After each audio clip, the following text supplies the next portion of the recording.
3 minutes to the gentleman from Alabama, Mr. Aderholt, who's the chair of the House Appropriations Committee on Homeland Security. Gentleman from Alabama is recognized for 3 minutes. I want to thank the distinguished chairman of the full Appropriations Committee for yielding, and Madam Speaker, I rise in strong support of this must-pass resolution.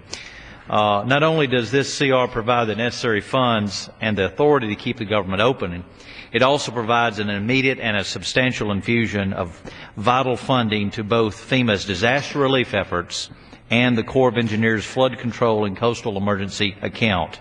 And it does all of this in a fiscally responsible way. This resolution before us today complies with the recently enacted Budget Control Act and provides the Appropriations Committee of the House and Senate ample time to do our work on the FY12 budget.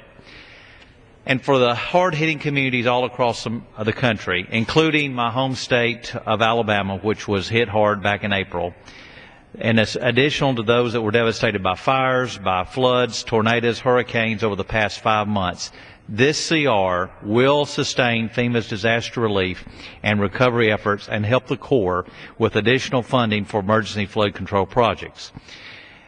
As I mentioned, my home state of Alabama was hit hard back in April, on April 27th. So if anyone is interested in sustaining FEMA's disaster relief, it would be me. And I do believe that this bill does the job in just that. The duration of this CR will provide the time to review and scrutinize FEMA's preliminary damage estimates for the Hurricane Irene, estimates that are based on historical projections rather than actual data and claims that are still in process of being collected.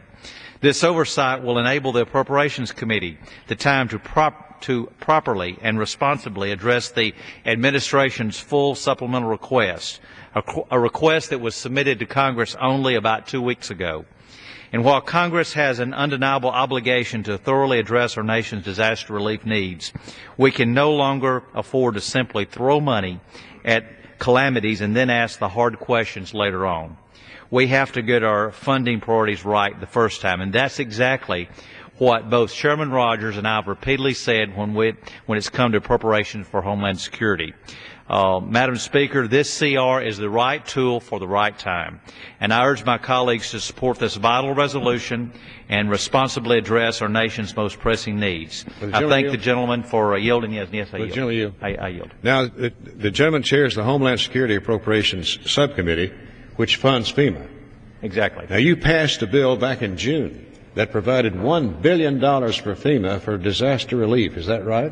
We passed that. And what happened to that bill? It passed the committee. I mean, after it passed the House. And it passed the House and was sent to the Senate. And what happened then? And that's where it's sitting. Nothing has taken place in the Senate since June? Absolutely. And your bill would have provided $1 billion today for disaster relief, and the other body hasn't acted? We did that back, as you say, back well before June. It passed the House on June, and it sits over there even today. No wonder they're operating on fumes. Gentleman from Washington. Talking about FEMA.